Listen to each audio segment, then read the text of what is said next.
Tonight we have Ben Hurle from Victoria speaking to us about the Kempsey UFO flap. So, Ben, take it away. I'm just dying to hear about what happened in Kempsey in New South Wales, Australia. Yes, no, thanks, Cheryl, and good evening, everybody who is joining us tonight to hear all about the Kempsey flap. Now, I've read a lot of UFO reports and books and watched videos, all that stuff over the years, and I've really found that the more I search and look, I'm finding that there's a lot of great Australian UFO cases out there that are just completely disappearing from our consciousness, basically. So, and that's partly because these events occurred many years ago.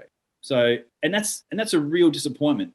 And the problem with that also is that the way the UFO world is that it tends to be very segmented in that there's groups here, groups there, groups everywhere. Then you've got individual researchers doing individual research. And a lot of really good information that people today would be fascinated to hear about is just getting lost. And I was fortunate enough about 5 or 6 years ago, maybe longer, to inherit a couple of filing cabinets from the old Viewforce organisation, which was the Victorian UFO Flying Saucer Research Society that had been around since the 1950s until it petered out in the mid 2000s. And there were these two old grey filing cabinets that weren't wanted, and they had bird cages on top of them, and they were covered in bird poo. And inside was a dearth of UFO information. And I said, I'll take that, no problems at all. So I put it in my car and took it home. And gradually over the years, I've unpacked it all, and there's good stuff and there's useless stuff and stuff for another day and all that sort of thing. And with it, I inherited a lot of newspaper clippings, magazine clippings, and a whole host, because that's how these things were reported back then. Now you log on to the various media sites around the world and all the groups on social media, and you just get that information. But back in the past, it was all in newspapers and magazines. And I found that it's a laborious task going through all of that material. Like, it's romantic at first, like you bring out all the old documents and you go, oh, I must scan these documents must be scanned. And then the reality of scanning hits you, how boring and laborious that task is, and you never actually do it. And you need a scanner that can take all sorts of weird shaped articles from the past. And as I've gone through these articles, I've divided them all up into Victoria, Queensland, New South Wales, and I've split them all out. And as I go along, I read these articles, and I came across a whole bunch of them that had been clipped together. And that was rather unusual in the group. And I took a look at it, and it said Kempsey, the Kempsey incidents. And I thought, oh, where's Kempsey? that was the first thing I thought. I had no idea. I'm in Victoria. I didn't really know where it was. But Kempsey is actually up in northern New South Wales, and it's on the Macleay River. And it's up in that lush northern New South Wales area. And I sort of did a little bit of research on the area where it was. And when I started reading through these clippings that I'd found, they told an extraordinary story that was just almost unheard of, I'd almost thought, around the world. And what made it so interesting was the number of reports was incredible. And this is why we're going back in time. We're going back to 1971 through to about 1976. And the peak period was 1971 to 1972. And that wasn't just in Kempsey. Around Australia, there was a lot of UFO activity in 71, 72, 73. They were very, very big years. But Kempsey almost appeared to be ground zero in Australia for some really unusual objects and some really unusual events that occurred around that time. So I started reading through these clippings, and they were all documented by the local newspaper. And this is what I've said before, that the history is actually stored in the local newspaper. And the local newspaper did a damn good job of it. They treated each report with respect, and they reported the events as they were reported to the paper. They didn't do any of the green smoke and silver foil and giggle factor conversation around it. It was just all reported extremely matter-of-factly about what had happened. And the paper has totally captured that all the way through. And this big bunch of newspaper clippings that I'd found had recorded all of these incidences. Well, nearly all of them, not quite all of them.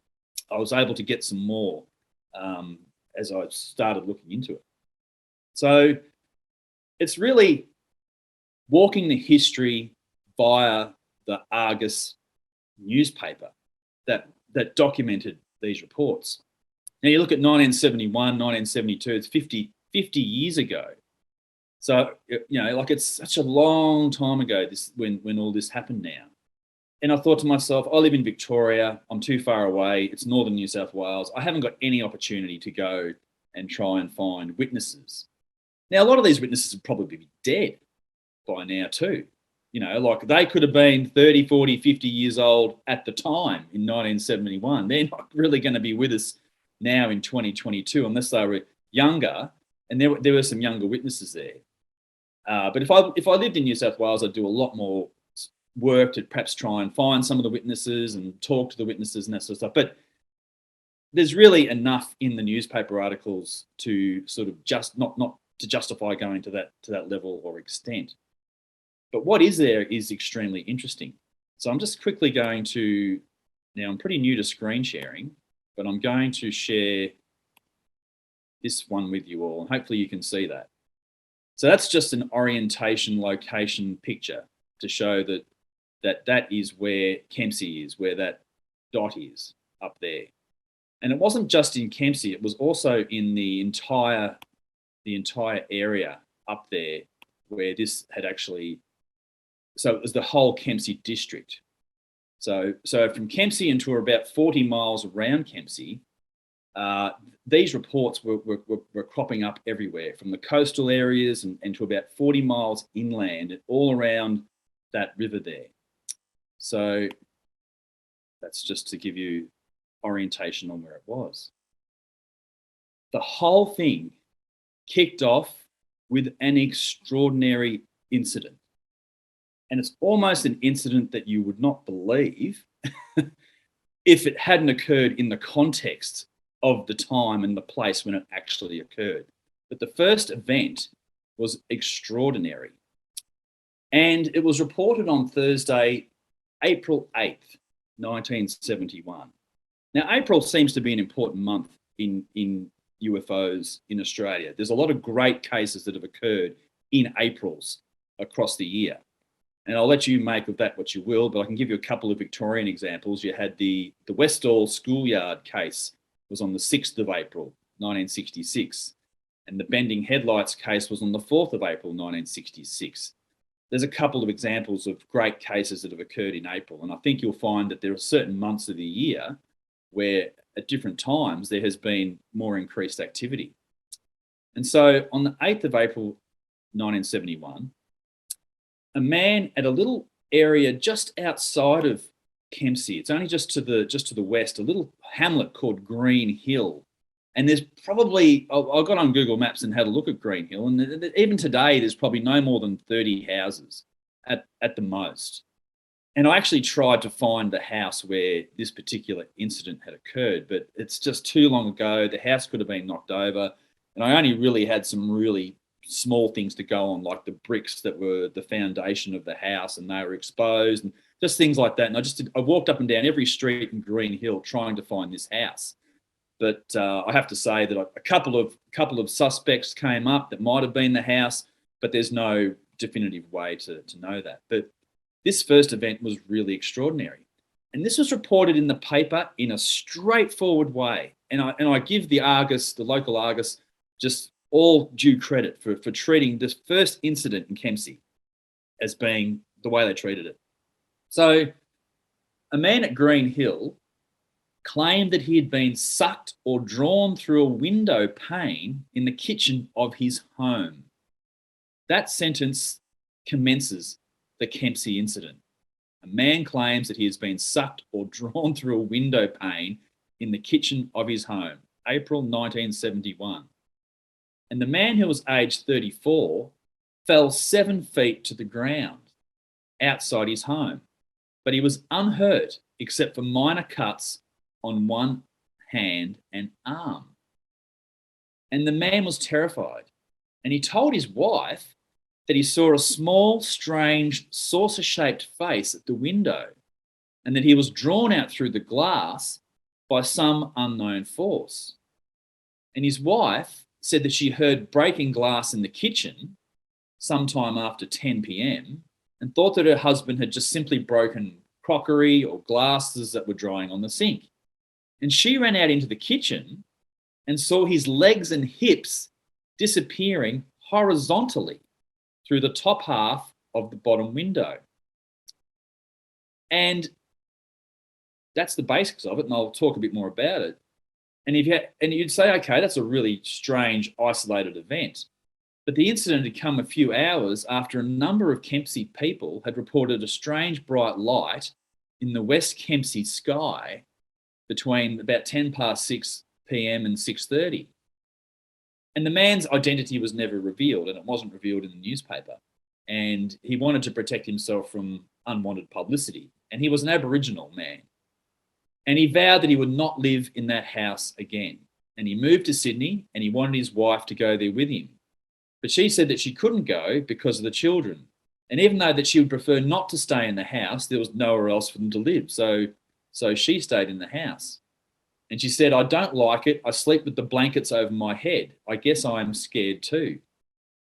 And she said that her husband had been drinking earlier in the evening. And although he was affected by liquor, he wasn't drunk. And she says, we came home from the neighbours at about 10 o'clock after watching television. And her husband went up to bed and played with one of the children. And he got up and went to the kitchen to have a drink of water. And he didn't turn on the light. But when he turned his head back towards the sink, he saw this little face pressed up outside against the window. It had no hair, and it looked like a small saucer-shaped face. And it had other features, but he couldn't describe them. And he doesn't remember much about going through the window, and that might have been part of it as well. He didn't remember why he was taken out the window, and he was sucked out by some force. And he fell out at the bottom steps onto his back, and his wife ran outside thinking that he would be stunned, but he wasn't stunned at all, and he wasn't even winded. He jumped up and he ran like hell down to a pile of gravel down near the house. And she went to go back to the house, and he asked her not to leave him because he was so scared. And she took him to the hospital, and he had a stitch which was inserted in a cut on the finger of his right hand. And she had to leave him there to go back to the home to the children. And she believes that her husband became a little bit uncontrollable and at the hospital. And the police were called, and they took him to the lockup where he actually spent the night. So he didn't have a particularly great night. And his wife said that he told her several times, you think I'm mad, I'm not, I saw something. You think I'm mad, I'm not, I saw something. And the wife said, I know that he saw something. He's not superstitious. He doesn't believe in ghosts or men from space, but he does now. And the man was about 5'3" tall, weighing about 8.5 stone. That's the weight from the time period. And he was standing at the sink about 18 inches wide. The wife insisted he was in a horizontal position going through the window, and that he was not struggling or thrashing. He was just going through the window like that, straight out. The pane of glass that he went through was 4'6" from the floor, and his leap, which shattered the glass, did not break the frame, and I'll show you a picture of that, and it would have been impossible from a standing position. And he went through a glass pane that was 32 inches wide and 10 inches deep, touched nothing on the sink in front of him, and tumbled 7 feet 2 inches down to the bottom of the back steps. Not hurt in the fall, and he was basically fine apart from the cut on the hand that he received. So that's quite an incredible incident. And I'll try to share some pictures of that. So that shows the area and the window through which he actually fell. And you can see that that window is got that central wood piece that runs through it, and it goes to the top. So he passed through that window in a horizontal position and landed on his back on those steps. Now, I reckon you'd probably hurt yourself if you had fallen that sort of distance through a window from presumably a standing position. And the face that he'd seen at that window either had to have been hovering there, or if it was standing there, it was about a 7-foot tall creature standing there peering in through the window. So that is quite amazing. And that kicked off what is known as the Kempsey Flap, that incident. And I thought to myself, that is just absolutely crazy. And you'd think, okay, that's just a crazy story. But in the context of what happened around it, it really does become a lot more credible. So on the same day, a Mrs. Murray and her son David and her daughter and nephew saw a bright light, reddish in colour, with purple overtones in the northwestern sky. And it travelled low and its brightness fluctuated like a twinkling star. And Mrs. Murray said her son watched the light through binoculars and saw a smoke trail behind it. They saw the light descend, and they called it a controlled and deliberate descent, somewhere near the hospital, and it disappeared. At first, they believed the light to be coming from a helicopter landing, but disregarded this because the light was too big and too bright. And on April 15th, 1971, a woman reported that a light had a parachute attached to it, and Mrs. Glenda Somerville of Kempsey saw the light disappear outside her window and watched it for several seconds before it disappeared. The light had appeared somewhere around 6 p.m, and she described it, as many others have described it, as a brilliant pink light with light tonings on the outer part of it. And she said, I first noticed it past the window of my house, which is very close to the Macleay River and overlooks it. She followed the light from window to window and was amazed at the brilliance of the colour. And the light was no more than about 50 or 60 feet from the house and about 40 feet from the ground. And the light was just so intense that she could see the outline of what she described as a parachute. It seemed to be attached to this glowing ball by cords or some other material, and that these were very distinct. And the light glided smoothly past the house and seemed to go towards the trees. And she watched it until it went out of sight. And she said that she was not frightened, just simply fascinated by the brilliant colour. And she mentioned the incident to her husband, who happened to be the secretary of the Macleay River Cooperative Dairy Company, so a man of some note in the community. And he made a search of the riverbank and the undergrowth near the location the light had disappeared, but he couldn't find anything. And a taxi driver on the same night said that he'd noticed a glowing ball in the southwest of Kempsey while driving along what's called the Fredericton Strait. And he said that there were 3 passengers in the car, and they had it under observation for about 5 minutes. And they described it as being a rusty orange colour, like a sunset. And they thought it was an aircraft, but the light went over the aerodrome and travelled out towards Green Hill. That's where the man was sucked out through the window. And it disappeared at Green Hill, and they knew it was Green Hill because they could see the lights there. And dozens of people have reported seeing that light since the first report had appeared. So that kicks the whole thing off. So one man being sucked out of a window is an incredible event in itself, and you could question the veracity of that potentially. But with the other sightings around it and the light moving towards Green Hill, that all helps to adds credence to that original story. Now, it just keeps on going. It is like Kempsey has become ground zero for UFOs attracted. Now, it had a history of it as well. The whole Macleay River area had a history over the years of lights reports going all the way back to the 1900s. So this area over the years had UFO reports in the past, but the Kempsey flap of 71 and 72 is more than enough to focus on because it's just so much material around that.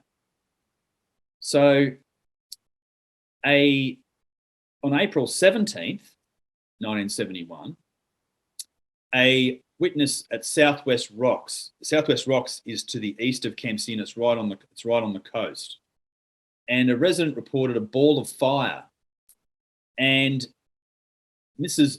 Laws said that she had been reluctant to say anything because people would have thought that she was mad. And she said, okay, well, since the articles have come out, I'll tell you my experience. And she said that she'd been awakened at about 10 o'clock on the Thursday night to find her room illuminated by a brilliant burnt orange colour light. And she said that her bedroom overlooked the bowling club, and there's a national park there called Arakoon, and the old jail.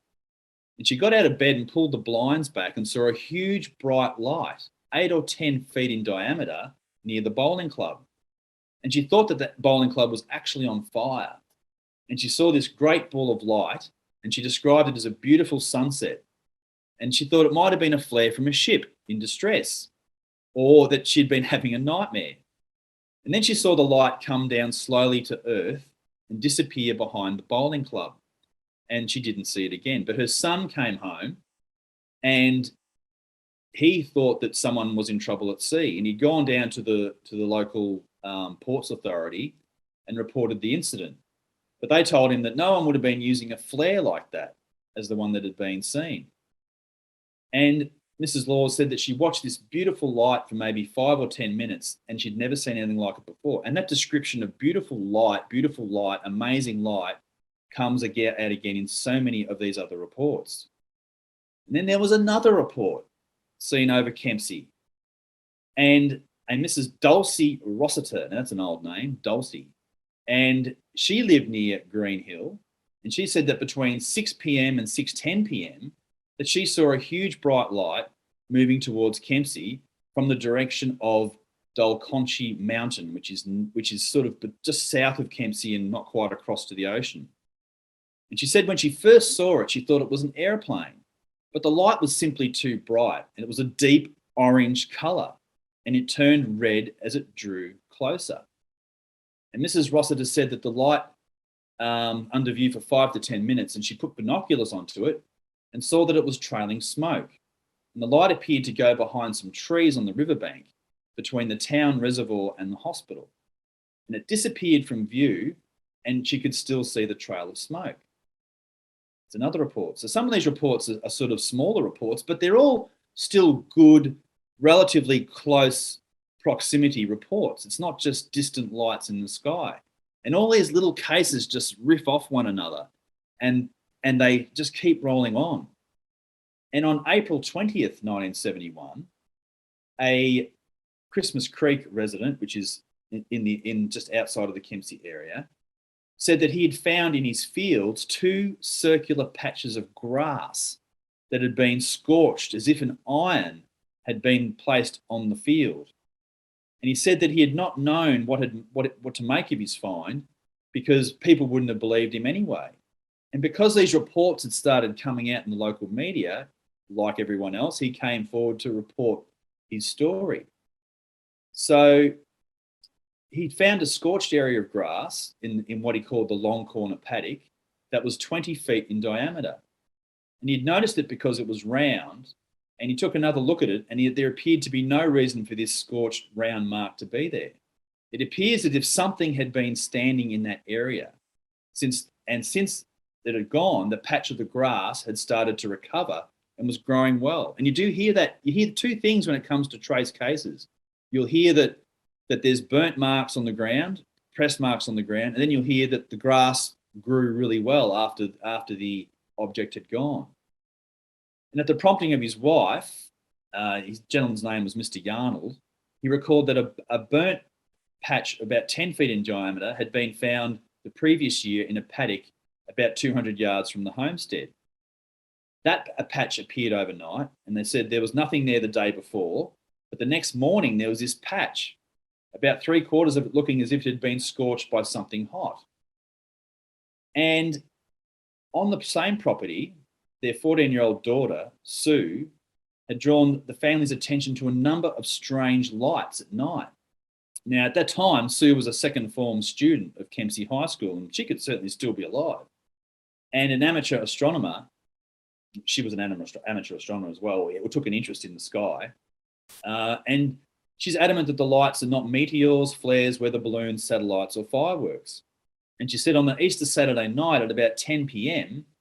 that she saw a reddish purple light in the north traveling from the south. It was bigger than a full moon, but hazy, even though the night was clear, and she had it in view for about 10 minutes and watched it gradually descend on the northwest until it disappeared behind the trees. And she said that she'd seen a number of unexplained lights in the sky over the previous 11 months. Now, the previous July, there'd been a series of lights over another little area in the location or the district called Bellbrook. And the lights were reddish and had a green tinge. Now, these type of things keep coming up in all these reports. And the lights seemed to be travelling west at a fairly fast rate. And she saw them on several successive nights, not just once. And once two of them were travelling together. And she said, the strange thing is, there is never any noise. You can hear the aircraft for miles at night, but there's never any sound with these lights. And her mother related how she and the whole family had seen strange lights come from over Kempsey, from the north, and disappear to the southwest while they were living in, it says Douglas Fenterman Street about a year ago. And they said the light was red, then blue, and had a halo of white and kept changing colour all the time. And they saw it at about 8 p.m. over the Macleay River near Short Street. It was rocking from side to side, and then quite suddenly, the light just disappeared. And at the same time, Mr. Yarnold sighted on the Glenrock Flat a blue light that sped from another little area called Fredericton towards Crescent Head, and Crescent Head's out on the coast, at an incredible rate. He said it was a brilliant blue light, it was gone in a flash, and it had just disappeared. So that's a lot of nice little reports that all came in, and they all tumbled in one after another. And as you can see, you get the impression from all of this that these sightings are just coming out all the time. And it's not just purely simply misidentifications. Like, they're not misidentifying Venus or a flock of birds. Like, these objects are behaving in distinct ways with distinct coloured lights and distinct patterns. Now, towards the end of April, 3 schoolboys had a really close encounter with an unidentified object. And the boys were aged 13, 11, and 9. And they sighted a silvery object trailing flames descend over Columbati Rail. Now, Columbati is a really small area. There's virtually nothing there. I had a look on Google Maps, and it's just to the northwest of Kempsey. And it's just one of those little country areas that happens to have a name. And they saw this silvery object come from a great height and disappear behind a hill to the southwest.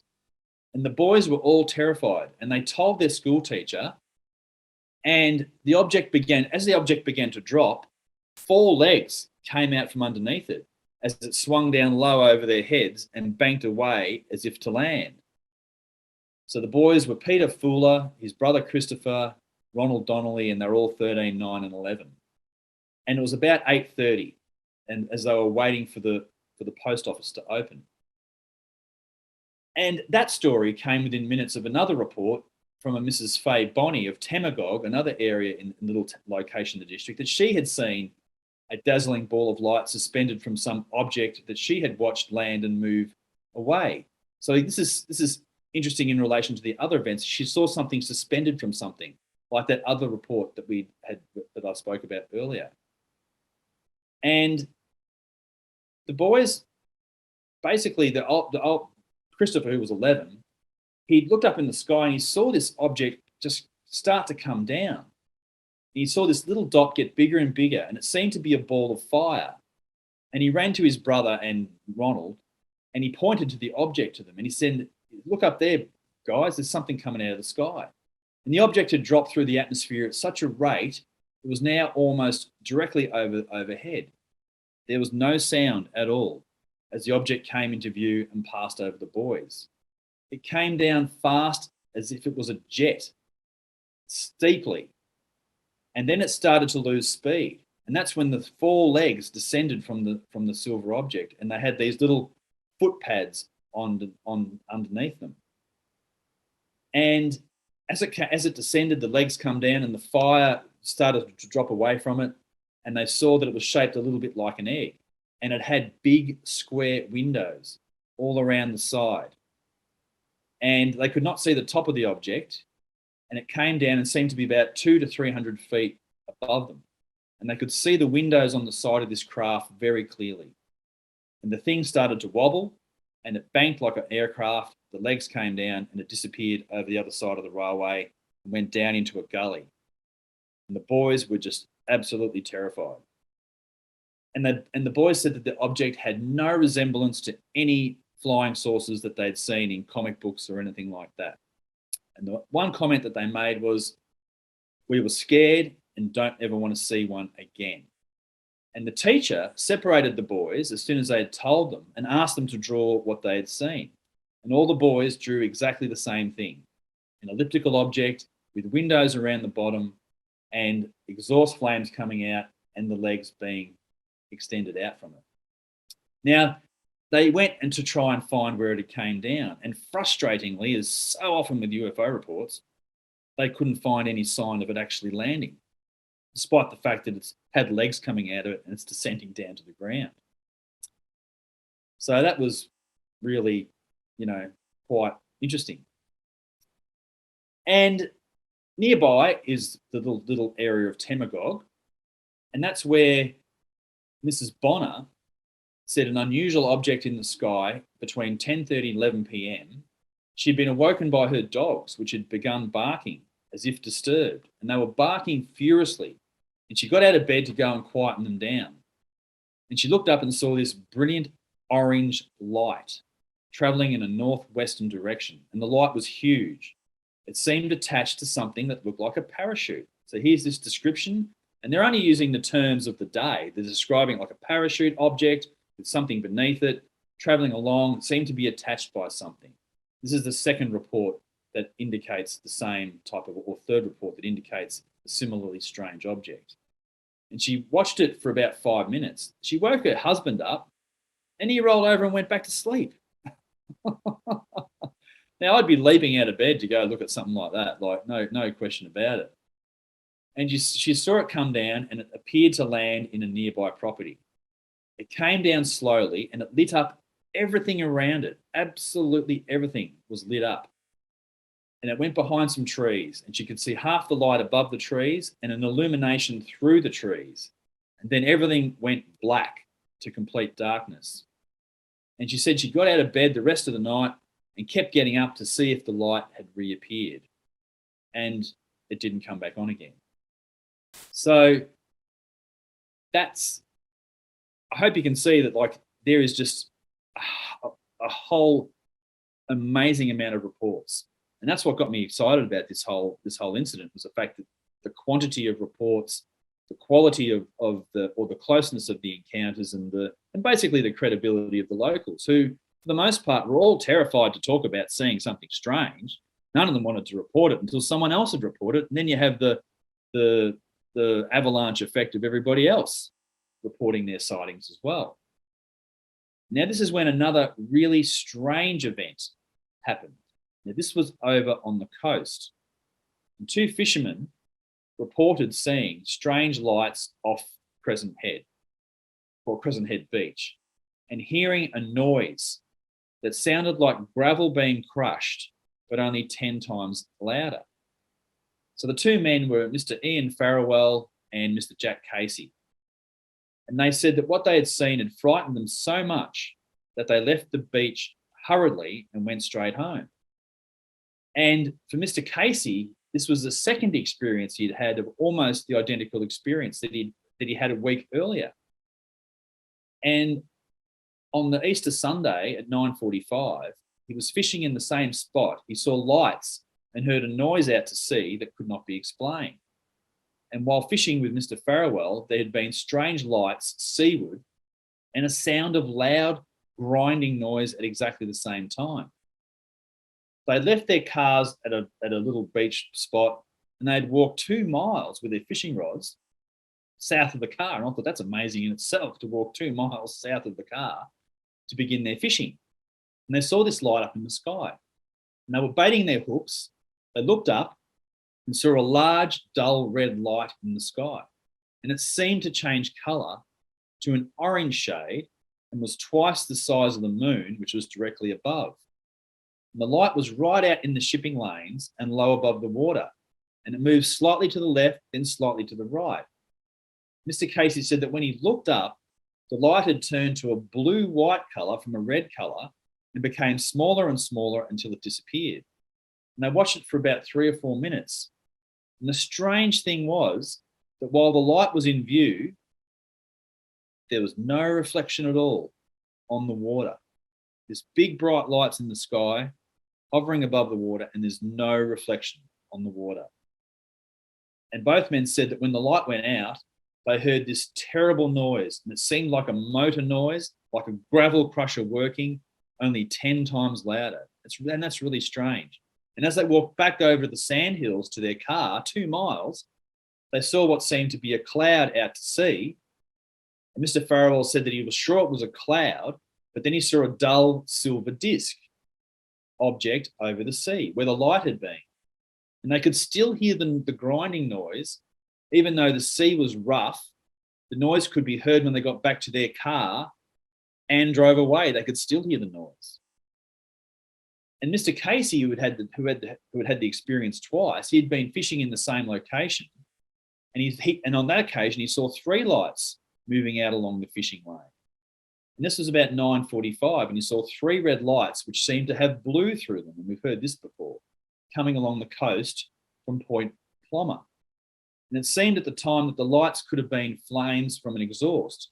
They moved quickly across the sky towards another area called Hat Head and appeared to be joined together.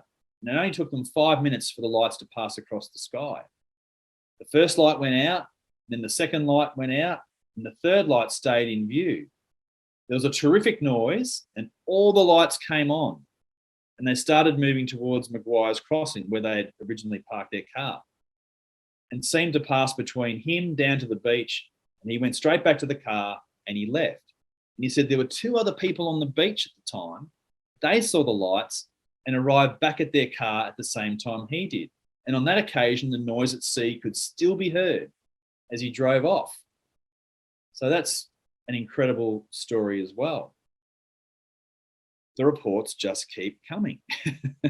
This is why this Kempsey flap is huge. And that's why it's important that we don't forget about the Kempsey flap. Over 50 years ago, it's just disappearing in time. And there really isn't any great, what would you call, record of this. This is all just purely recorded in the form of the newspaper recording the history at the time. And so a teacher sighted a grey object in the sky. And the Kempsey school teacher reported a sighting at the same time as a similar sighting was made at the Columbatti Rail, which is where the boys were. And the lady's name was Mrs. Jill French, and she was driving down Sea Road at about 8:30 a.m. So this is in the morning. And she saw an object cross the sky from the east, travelling southwest. At the time, she was driving along the crest of a hill outside the Kempsey showground. And she said, I saw this gorgeous light going across the sky. At first, I thought it was a kite with a long tail, but then I realised that it was not so. The light was brilliant, and it trailed behind a very long cigar-shaped object. The light was fiery and orange, a red ball of fire that also showed white, and she described it as stunning. She said the object did not appear to be travelling very fast when it came into her sight, and it appeared to be close to the ground and seemed to bank as it passed to the southeast behind the PMG towers at the time. So she's seen this beautiful light. These are descriptions: stunning, beautiful, amazing. These lights are These lights are something else. There's something really special. And it goes on. So 4 teenagers were driving and they saw this red glowing light near what's called the Warwick Park Racecourse. The light had appeared at about tree level. It was moving very fast in a northerly direction towards Columbatti, out where the boys had seen the flying saucer descend from the sky. And they said the light appeared to be about a foot in diameter, and they followed it by car along North Street and down 2nd Street to the Pacific Highway. The light was all this time travelling in a direct line towards Columbatti. When it was directly over Columbatti, it was joined by 3 smaller lights, which came from nowhere. And the smaller lights then started travelling north at the same speed as the larger light. And the teenagers watched it for 5 to 10 minutes before the light disappeared. And they all thought at first that the lights might have been warning lights on a local radio tower. However, the light was always on their right as they chased it, and at all times it was low in the sky. So that it obviously wasn't the local radio tower. And another witness, Mr. Briggs, said that he had seen a pulsing light in the eastern sky at about 7:15 on the Saturday, and the light tended to glow and change colour constantly. He said he watched it with his family for about 20 minutes, and then it began to move up and down, occasionally sideways, began to fade and disappeared. And it reappeared, and about every 15 seconds, changed colour from red to green to blue, red to green to blue. And he'd seen a similar light at the same time over the Columbatti area, moving up, moving down, moving sideways. A young woman said that she and 3 others had seen a light north of Kempsey, which was reddish in colour and appeared surrounded by smoke. The light had moved sideways, up and down, moved in a southwest direction, and they had been so scared that they went home. And a Mr. Max Marvin and a Miss Jean Piggott confirmed a sighting of a silvery grey object trailing fire or a bright light reported over the Macleay area at 8:30 last Friday. So Mr. Marvin said that he saw the object flash across the sky from east to the southwest. He described the light as brilliant, like an oxy torch, and the head appeared to be red hot. Miss Piggott said that she had been travelling to work at Nestle, the chocolate factory, and had seen a brilliant white and pink light cross the sky while driving down Smithtown Road. So here you go. All these sightings are just coming from everywhere. The newspaper is receiving them en masse at around that all through April. And then in May, at a little area called Willy Willy. Now, Willy Willy is like Columbatti and Temagog. These are just names for little country locations, and there's literally nothing there other than a smattering of houses. And there's probably lucky to even be a sign there that says Willy Willy. And I looked at Willy Willy, and it's 40 miles to the west of Kempsey, and it's in quite a hilly area out in that location. And a schoolgirl and 2 of her relatives reported seeing a UFO near Willy Willy. And the object was first sighted by Sue Johnson of Cronulla. And she was holidaying at Willy Willy, 40 miles west of Kempsey, with her grandparents, Mr. and Mrs. John Fisher, and their daughter, Helen Ross. And they all saw this object, which appeared to be travelling north. And Sue made the first sighting at about 5:15, and she'd been in a paddock feeding carrots to a horse. And she noticed suddenly that the early evening sky was turning from grey to pink and the clouds to a flaming red colour. And she said she saw this red streak above her head, and it was quite long and came fast across the sky. And she saw this metallic thing, which seemed to slow down and hovered over her head as if it was looking for something. And this was when she started yelling. And it seemed to be right over her head at not a high altitude. It gave her such a fright. And the thing was flying at such an odd angle to the sun that she couldn't quite see the whole shape of it. It appeared to be banking towards the hills to the north and seemed to have a belly, which was the shape of a football, and the top was peaked and the sides sloped in to join the belly. And she was close enough for her to see very strange marks at either end. And they were oddly angled and the one at the front end was over what appeared to be a door of some sort. And the tail, or the exhaust, was astonishingly red and long. And what was most extraordinary, she said, like most of the people, there was no noise whatsoever.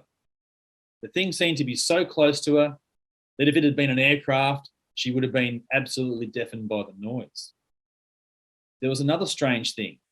As the object went into the hills, the skies turned back to a grey colour and the clouds to pink. And this all happened in a matter of around about 2 minutes. And Mrs. Lee said she had been attracted to the calls made by her niece and had gone outside to see what she said, to see what the matter was. And she said, we'd been looking at the sky and noticed how the clouds were very grey and scattered across the sky started to glow and become pink. This is another witness to the same event. The sun had already set and she saw the lights in the sky and a lovely shade of pink. She heard Sue yelling and saw her tearing across the paddock pointing to the sky. And then she saw this fiery red trail travelling across the sky. And she picked out this cigar grey shaped object. And she watched as it disappeared over neighbouring properties. Now, the grandfather described the object as a silver grey colour, and he saw it some little time after his granddaughter had seen it. He described the exhaust as being red and as fine as a taper. The object had no appearance of an aircraft, and it was dome-shaped and travelled across the valley from due south to north. And he said you could not credit the speed of it. It took about 90 seconds to cross the sky, and I suppose I had it in view for about 35 to 40 seconds. And he said it was at least 6 to 8 and 10 miles in the sky, and a pretty big object for us to see as well. The exhaust itself must have been huge to have been seen so clearly for such a distance. The number of sightings of objects in the entire region had now gone into the double figures. So we've got all these multiple reports. Now, Willy Willy at this time in May, June, had become a bit of a hotspot, this tiny little farming area. Now, 2 truck drivers had seen an unknown light when they were travelling in that area. So the two truck drivers were a Mr. John Clark and a Mr. John Arnold. And they saw this strange light at 5:15 a.m. on the Sunday. And they were driving to work on the Carry Plateau, which is this sort of plateau area out near Willy Willy. And they described the object as a small white light, similar to a car headlight, with a great red flash behind it. The lights were low in the sky, but not low enough to be anything on the ground. And it was dark at the time. Mr. Clark said the lights seemed to be moving in a jerking manner, but there was no noise. The middle light did not move from the centre of the larger light, he said. And they had stopped on the road and he'd turned the engine of the truck off. Then this light caught his eye. From where we stood, it looked about 6 inches wide and it was some way off. It was just like a car headlight with a great red flash behind it. And the strange thing about it was the colour and the way it seemed to be jerking across the sky. And this was not the first time the 2 men had seen strange lights in the sky. They saw a similar light in the same area about 6 weeks previous, and another light near Green Hill on the last full moon of May.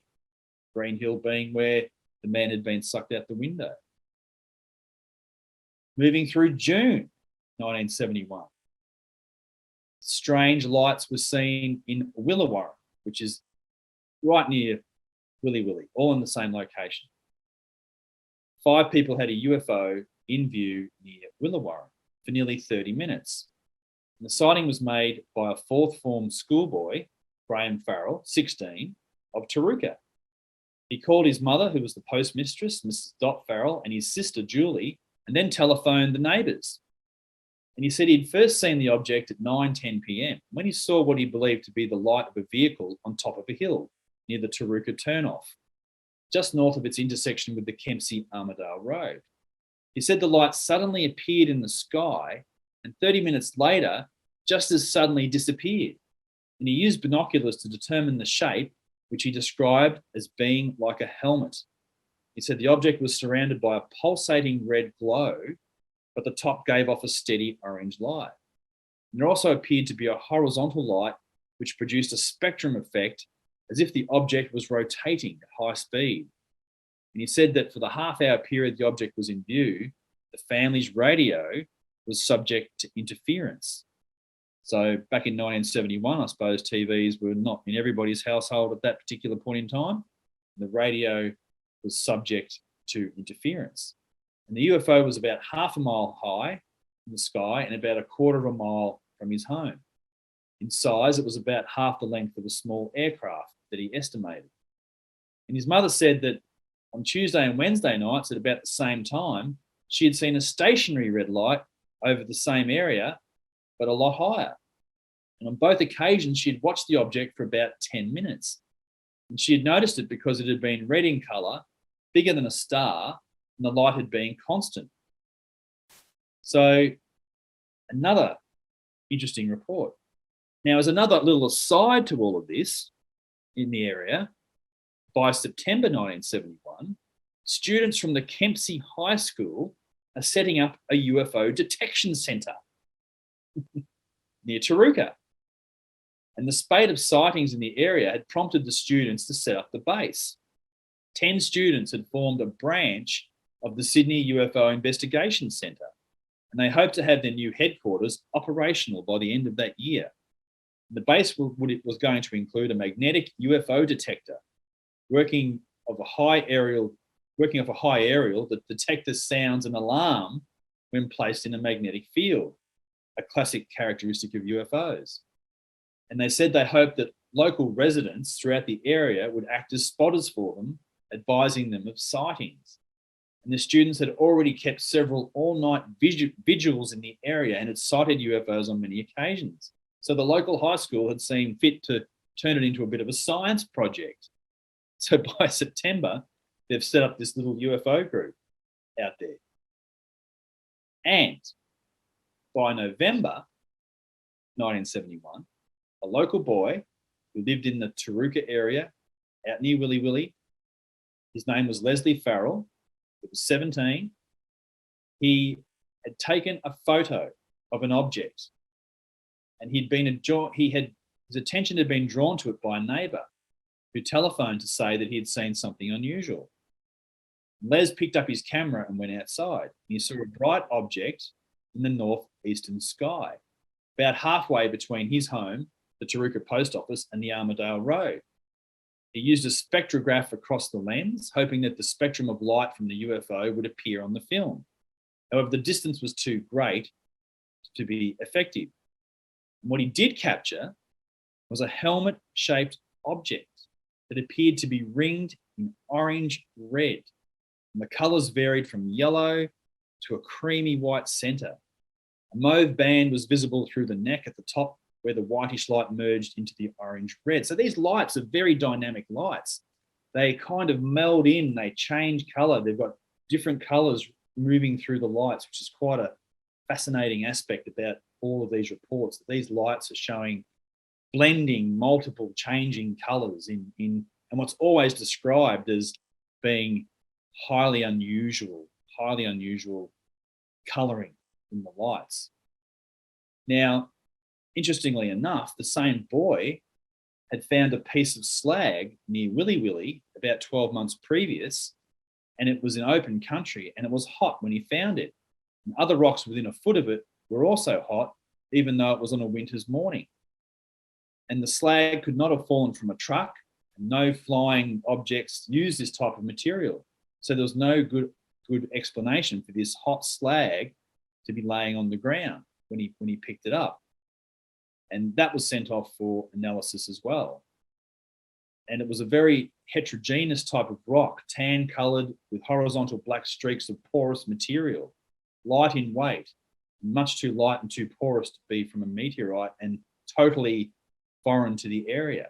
So there's been other reports around the world of UFOs dropping material from, so perhaps he had found that. So we've come to the end of 1971. Now we're going to move into 1972, a massive year for UFO reports across Australia, and the Kempsey flap just keeps on keeping on. This is about the 18th of January. Now, it's the same farm, Mr. Peter Yarnold, who I'd spoken about earlier. And on this occasion, they had visitors come to the place. And they stayed on the property.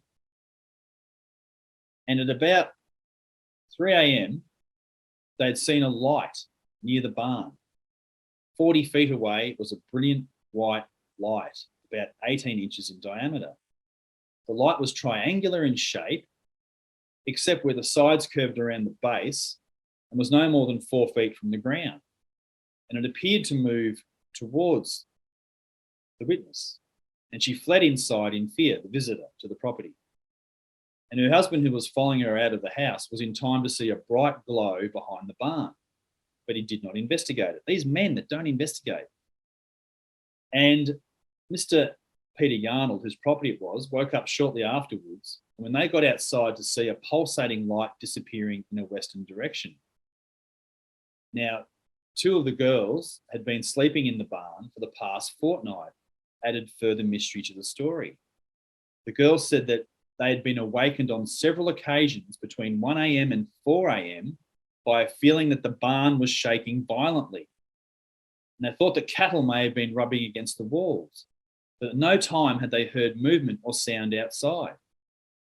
And on Saturday night, at the time Mrs. Shirley Yarnold was sighting her UFOs, the girls had again been awakened by the rocking or the shaking sensation of the barn. And as on previous occasions, the ducks and geese had been disturbed and also were showing signs of agitation.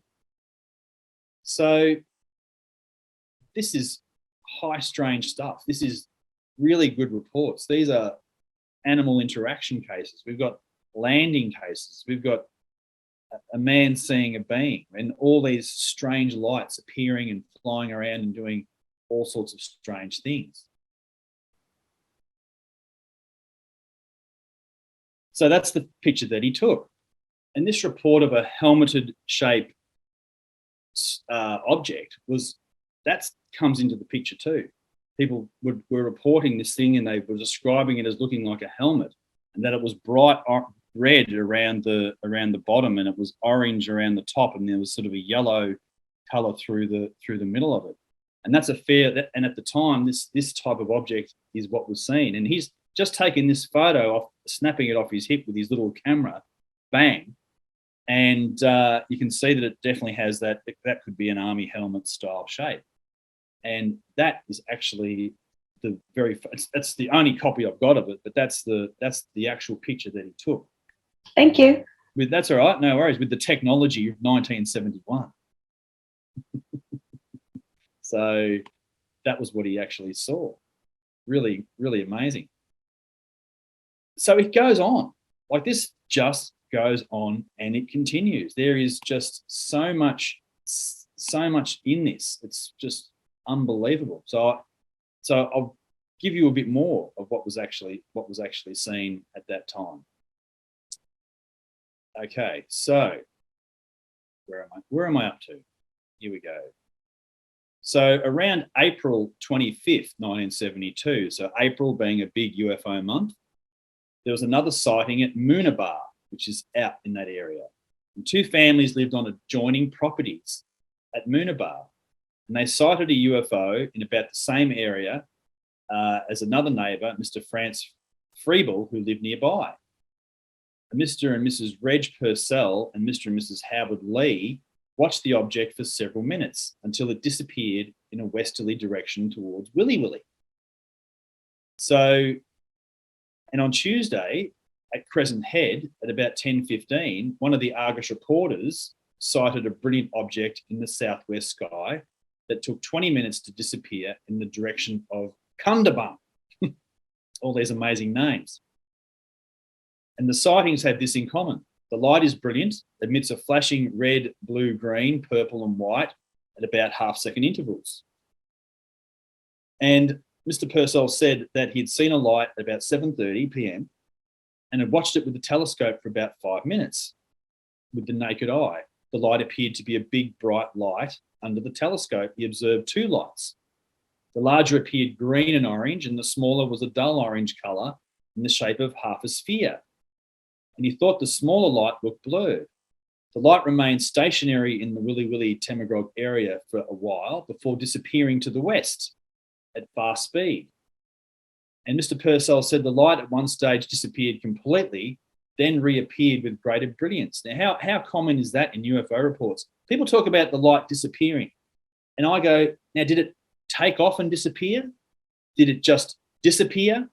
Did it implode in itself? Like, just saying the light disappeared is like, there's got to be a lot more around that to explain how did it actually disappear. So, yeah. And he believes the light was about 6 miles distant, and he thought it disappeared behind a hill. And it was a few hundred feet up and about 400 feet above the hill, which is about 100 feet above sea level. And this Mr. Freeble had spoken to him about his sighting on the Sunday night, and he'd mentioned that his cattle had been very resistive and difficult to handle on the Monday morning, to the extent that he had difficulty yarding the cows to get them prepared for milking. And he said the dogs began barking and appeared to be very disturbed, and the dogs had barked for a great deal just before Mr. Purcell had phoned him to tell him about the light in the sky. And Mr. Lee, whose homestead is on a ridge, said the light was about 15 degrees from the horizon, moving very slowly westward until just before it disappeared, and then it vanished suddenly behind a hill.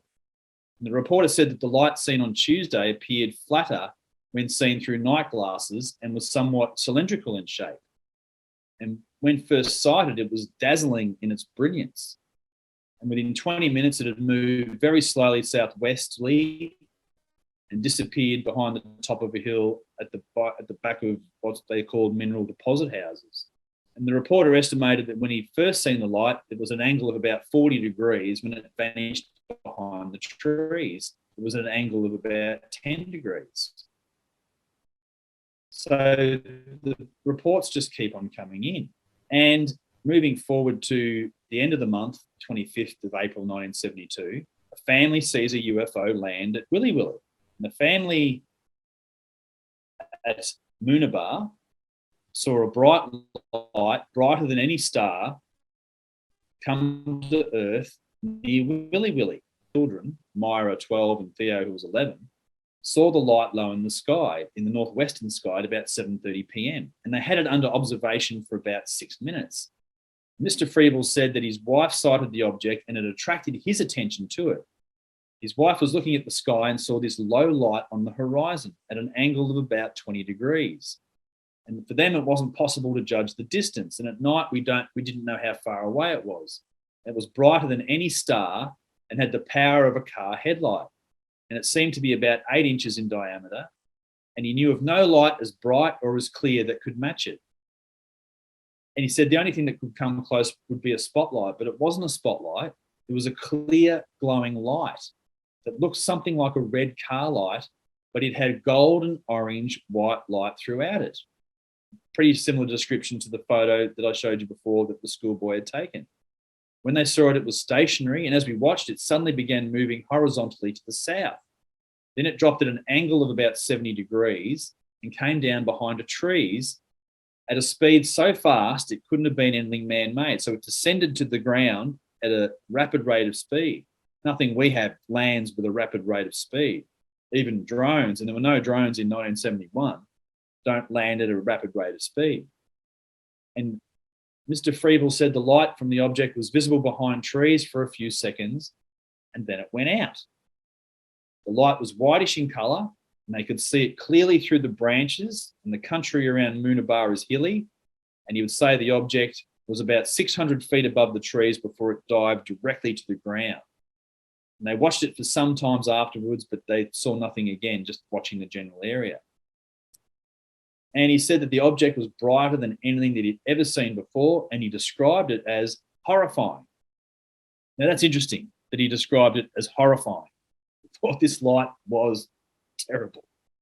So it's unbelievable people's attitudes towards it. It's like some of these people have described the light as being amazing, beautiful, lovely. This is an incredible light.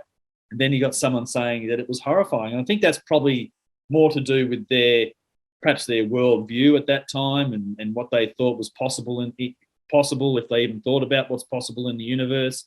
Maybe I simply believed in a God, heaven and hell type of a belief system. And you're seeing something like this and you can only describe it as horrifying. And that's because it's something that he hasn't seen before and it scared him. So that's quite interesting. And then someone wrote a letter to the paper in June, on June 15th, 1972. And it was called Strange Lights Sighted Close to the Power Station.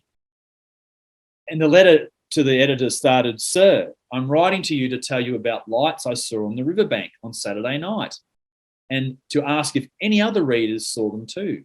It was about 11:15 p.m. and I sighted two disc-shaped objects just above or adjacent to the electricity depot in South Kempsey." Now, that's quite common. UFOs are often seen near power supplies, substations, power generation plants. UFOs are very commonly seen around that area. And the lights were about as big as a full moon, dull orange in colour, and they looked like outsized headlights, but were close together. The shape was well defined and the lights they emitted was a steady and constant. When he sighted them, they just came on as if they were turned on, and they went off the same way 30 minutes later. So there you go. The lights didn't just disappear. They seemed to turn on, and then they seemed to turn off. And he kept watching from a vantage point in Lord Street, and about 20 minutes later, he saw two lights appear in the northern sky between the PMG radio tower and the West Kempsey aerodrome, about over the aerodrome. And they seemed to be the same lights he had seen earlier, except they were further away and higher in the sky. They were in tandem, slightly smaller and slightly dimmer. And he had them in view for about 15 minutes. And then one of the lights snapped out. 5 minutes later, the other light went out. And at no stage during the two sightings did the lights fade in any way. They simply came on and they went off. And on other occasions, he'd seen other lights over Kempsey that had not been explained. But the Saturday night encounter was the first time that he had felt apprehension. The lights were so close, it was frightening. So there's that description again of fear, of fright, of horror. And he would prefer you not to publish my name or address for family reasons. Yours, the Watcher, he called himself. So a direct letter to the editor. Very, very interesting. And that was, when did I say that was? That was on the 15th of June. Then 2 days later, on the 17th of June, 7 people saw a UFO land near Dolcongi Mountain, which is a mountain to the southeast of Kempsey. They had a strange light in view for about 15 minutes and it flew north to south above the mountain range. As it passed the mountain, it flashed on and off and then travelled in an arc towards the ground before disappearing. And Tom Fitzgerald, 13 years old, of Washington Street, was walking his dog near his home when he saw the light. And he said it was moving south just above the mountain ridge. It was red-orange with no definite shape and moving very slowly. Too slowly to be an aircraft, as it was not making any noise. He ran home and brought out his mother, his brother, and the neighbours to see the light, which was then approaching the highest peak in the ridge. And he said that as the light passed the ridge, it flashed off and on twice, dipping towards the ground. And it disappeared as if it had gone down behind the mountain. And Tom's brother Gary and the friend Colin said the light changed colour as it passed over the mountain. That's interesting. It changed colour as it passed over the mountain. And Tom said it was his first sighting of a UFO. He'd been scanned the skies every time he'd been hoping to see one, finally seen one. So I think another interesting point is like these objects descending over mountains, appearing to descend to the ground, maybe they go into the ground. I mean, that's a possibility. You know, nothing has been found when they've done site investigations at these locations. Perhaps it's possible that these objects are actually going into the ground. They can travel under the ocean. They can travel through the air. Why can't they travel under the ground? Perhaps the nature of their, I'll use the word construction, but that might not be the right word. Perhaps the nature of what they are means that they can simply pass into the ground. And I'm very open to that possibility that that lights can actually descend and pass directly down into the earth. Nothing to be found. But if they happen to rest upon the earth or land on the ground, then there's some type of patch or impression on the ground that's left. And Australia doesn't tend to get the big, intricate, geometric crop circles that southern England gets. We don't tend to have that happening here so much.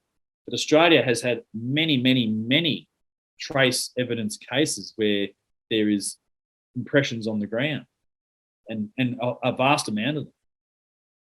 Now, that was the end of the reports that I had found in my newspaper articles, and it was like, phew, wow, what's happened there? 1971, 1972, crazy times in Kempsey. I was all of about 4 years old at the time, so many, many, many, many years ago. And I happened to speak to Bill Chalker, and Bill actually went up to Kempsey and he interviewed witnesses at that time. In 1972, he'd been up there and he'd spoken to witnesses. And he came up with a really good report. The Kempsey greengrocer, whose name was Alan James, he made regular trips between Kempsey and Armidale, which Cheryl showed on the map before, Armidale being that little bit further west and to the north.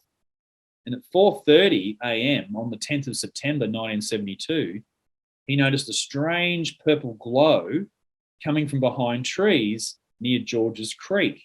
He slowed down, but he could not hear anything, and the glow was behind the trees about 30 yards from the road. And as he drove on, he saw the glow in his rear vision mirror. And he said the object seemed to be emitting a ray of bright light, similar to a lighthouse beam, which was lighting up several sections of the roadway. And when Bill interviewed Mr. James, the greengrocer, that's an old-fashioned term, greengrocer, the glow was visible from several miles away and came from an undetermined source situated in a paddock. And on the way back from Armidale, so he'd first seen this at 4:30 in the AM, and on the way back at 12:45 PM, just before 1 o'clock in the afternoon, he stopped his truck on top of a steep hill, again near Georges Creek, to check the load for the steep descent. And as he inspected the load on the back of his truck, he happened to look up and he saw a long cigar-shaped object, 100 times bigger than a Boeing 707 was his description, 100 times bigger than a Boeing 707. And from each end came smaller objects that he called flying saucers. These saucers grouped into two arrowhead formations and headed off southeast. The mothership remained in sight at several thousand feet for another 10 minutes. It finally climbed up, disappearing in seconds. And Mr. James told Bill that one of the smaller objects had separated from the rest and came down a fair way towards him. And he saw that the disc shape and a central rim made up a Saturn-looking object.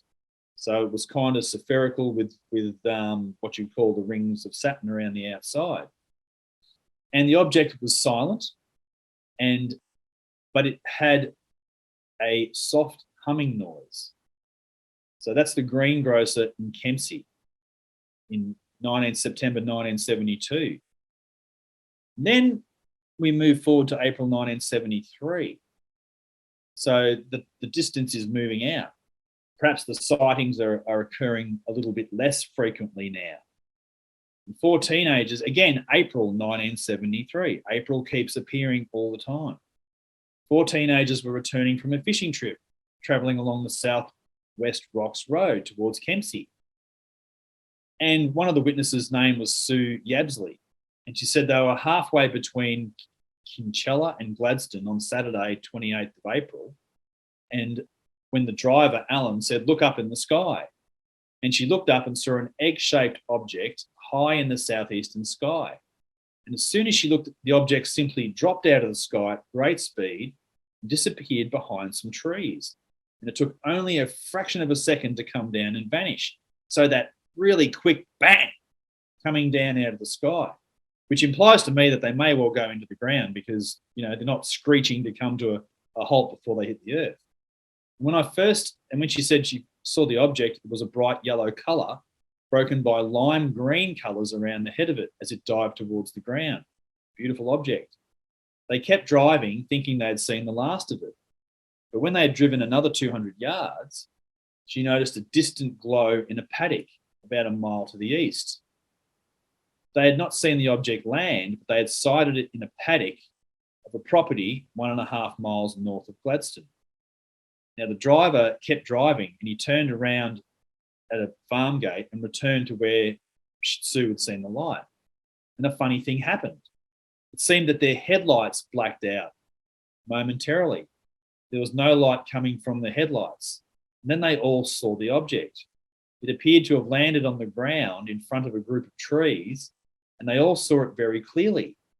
The object was at this stage dome-shaped, something like a helmet. Something like a helmet. And it changed colour to a reddish orange, same as the description in the 17-year-old boy's photograph that we saw earlier. It was about 3 feet above the ground. They were all scared and only stayed for about 5 minutes before they turned around again for home. And she said it changed to all different shades of orange and red, doing this continually while the underneath section remained a constant yellow. And she said the light emitted from the object while it was on the ground had been too bright to look at for a long period. It had had no definite outline, but there was the suggestion of the shape of a helmet. They began their journey back to Kempsey. But things were not over for them, and this time it was a round ball-shaped object a long way up in the sky. They saw it travelling across the sky faster than a jet near the radio tower in Smithtown, which is about 167 metres high. The light came straight across the sky. It seemed to circle the tower before shooting off again, and they lost sight of it. And Sue Yabsley and a reporter returned to the site of the landing, but there was nothing unusual at the location. How frustrating is that? It happens time and time again. And the following week, a South Kempsey resident saw a flashing object travelling at high speed over the horizon at about 8 p.m. And she watched it for about 5 to 10 minutes. A Taylor's Arm resident saw a similar object, and yet another report emanated from Port Macquarie. So the sightings just kept on coming and coming. There was another sighting, this time moving forward to 1974, September, which was another month that had also appeared in the months of the flaps through 71, 72. A Mr. Patrick Mole and 3 members of the Kempsey Flying Club saw a white light appear to be about the size of half a moon at about 6 p.m. It flashed on and off for about 10 seconds and disappeared on about 3 occasions. And the first time it had been at the altitude of a normal aircraft, situated about halfway between Crescent Head and Port Macquarie. It did not move, but flashed on and off for a few seconds, then disappeared. It appeared again, 1 minute later in the same place, and then disappeared for about 5 minutes, reappeared in the sky 8 kilometres south. The light finally disappeared at about 6:10 p.m. And all the men who saw the light were experienced pilots. And they all agreed that the light could not have been a normal aircraft. So we move forward again in time to July 1975. Now, Glenn and Jenny Waters were driving across the Kempsey traffic bridge when Mrs. Waters drew her husband's attention to the passing of a very large and bright white light directly overhead. It seemed to be travelling in a westerly direction at an altitude of 500 to 1,000 feet and faster than a plane.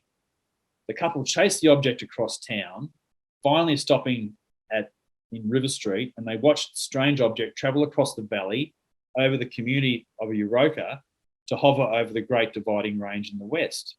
They got out of the car and noticed the cows in the field were bellowing and the dogs in the community beyond were all barking. The hovering object was changing colours from white through yellow and red. And her husband set up a camera. The UFO appeared to move in a sort of angular circle. And at the same time, 2 members of the Little family observed the same object from a caravan park in central Kempsey. Mrs. Little and one of her sons, and his name's not Stuart, saw the object, and the son went outside to go to the showers. And when he ran back inside to tell his mother to come outside and see a large circular shaped object moving towards the west, change colours from red to green to yellow to orange, they only saw it for a few minutes. And there were other witnesses who did not come forward. It's good to see these commonalities that are appearing in these sightings. You know, like there's a lot of common occurring themes occurring. You know, the animals are affected, whether they're cats, dogs, geese, ducks, cows. They all have this aversion reaction to whatever appears. Now, why is that? Is that because they have some sort of sensory effect when these objects appear, that they might be hearing things that we can't hear? They might be affected by energies in ways that humans are not affected by energies. Is the object itself, just the appearance of it, startling to the animals? Most likely. You've got the objects that are coming down fast to the land in various locations, behind mountains, down in valleys. They're descending quickly. They're landing on the ground. They're emitting strange lights throughout the trees. So this is a high intensity wave or flap that has occurred over even up to a 5-year period. That Macleay River area, the Willy Willy area, was just awash with these encounters. And what was that strange sound that the fishermen heard out to sea? 10 times louder than a gravel crusher. Have you ever heard a gravel crusher? Those things are really loud. So they're describing this noise as being 10 times louder than a gravel crusher. Strange, unusual, not your everyday type of experience. All in the same district. Something definitely went on. And the only record is the Argus, the Macleay Argus newspaper. There had been other reports of lights being seen around the airport or passing over the airport and in that vicinity. And that, again, is a common feature of UFOs too. They tend to like airports. So, you know, the famous O'Hare one in Chicago, if you've heard of that incident when this UFO punched down through the clouds and hung over the terminal of the American Airlines at O'Hare Airport during broad daylight. That was an amazing report from an airfield. So they're attracted to airfields, they're attracted to water, they're attracted to power stations, they're attracted to mountains. So this, I reckon our geography has something to do with this as well. Why is April, September, October, they seem to be very common months that appear. So maybe it's something to do with how they manifest. Maybe it's something to do with that. Maybe in whatever form they manifest, it is those times of the year where these type of events occur through some type of, I don't know, where are they coming from? That's probably the bigger question, you know. Now, April is autumnal and September is spring. Now, the interesting thing I make about that is the fact that they're the two seasons of most change. So you've got winter ending and summer ending in both. And back in those times too, I mean, you know, this is a time where, you know, there's a lot of, you know, flying saucer pop culture around in 1970. There's been pop culture since the 1920s. You know, so it's not unknown to people as something that's unknown. But when it appears to them into their world, in their location, that's when it blows their universes apart. Other areas in Australia have had flaps as well. It's not unique in that regard. But what is unique about it is the intensity of it. And not just the intensity of it, the time period. So this wasn't just a couple of sightings within a couple of months. This is across, you know, up to 5 years. And all these reports are not just simple basic lights in the sky reports. They are, even the lights in the sky reports are objects that you would go, well, what the hell was that? You know, it wasn't a planet. It wasn't a plane. It wasn't, you know, these were even just the ones that was purely sky reports were still what I would call good sky reports. You would have thought that the Air Force would have gone out there talking to witnesses. Now, they did interview people when there were UFO reports during that time, but they probably, I don't know, and they were very interested in landing cases throughout the 50s, 60s and 70s. The Air Force was very interested in that. but I just haven't had any report that substantiates the military did or didn't go out there and have a look. There's a good chance that they may well have done that. That's the other thing about it. So whenever the military group captain such and flight commander such and such go out and talk to witnesses, their tracks are always covered, and you can't request the report through FOI. They just don't exist. The reports don't exist. But these guys just don't go visit people and not keep tabs of their time. So there are interviews done, there are reports taken, and there are reports filed, but you won't see them. Australia is an amazing place for UFO reports. And what's so incredible about Australia is that UFOs have appeared everywhere. And that sounds like a crazy statement at face value. UFOs appear everywhere. But when you actually go and investigate each region, each state, each city, each town, they all have a UFO legacy and a UFO history. And that is without doubt across the country, no matter where you live. Where I live down here in Victoria and East Gippsland, there's been many great UFO reports around here. And you only have to ask around. So the minute you might be at a party and people might be talking about the golf, and that's boring and not everyone has an opinion. But you mentioned UFOs and everybody has an opinion. It's an opinion that everybody has. You know, you believe, you don't believe, you're not sure. Oh, my uncle saw this or I saw that. And the stories they just come out, they just leach out. And what I'm really concerned about is the stuff that's come out and it's now sinking to the bottom again. Stories like the Kempsey flap, stories like Fernvale 1927, other instances like that where these reports have just, you've got to be a researcher to be aware of it or really digging around. And I think it's important for members of this group and other groups and anyone who's interested to hear about these cases. Before we go, I just want to do a shameless plug for now where am I? I just want to share this page. For Ben and I have been doing a Zoom cast, I suppose you'd call it, podcast on YouTube for Strange Encounters Down Under. And I just want to, here it is. This is the YouTube channel for it. So we've just done a really interesting one on Men in Black. So I just wanted to pop that, just bring that to your attention if you're interested. We've been covering, and this has been going on for a while. Previous to Ben, I was doing a radio show with Sifu as well, which went on for quite a while. But the one on Men in Black I think is really interesting. And we also talked about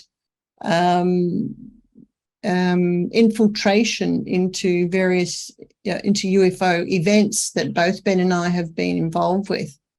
So if you're interested, pop over there, Strange Encounters Down Under, and subscribe. And remember to tap the bell over here so that you get the notifications too. And it's mainly Australian content too. Yes. Yeah, I think that might be a first, actually, that particular one. Yeah. So, well, again, thank you very much.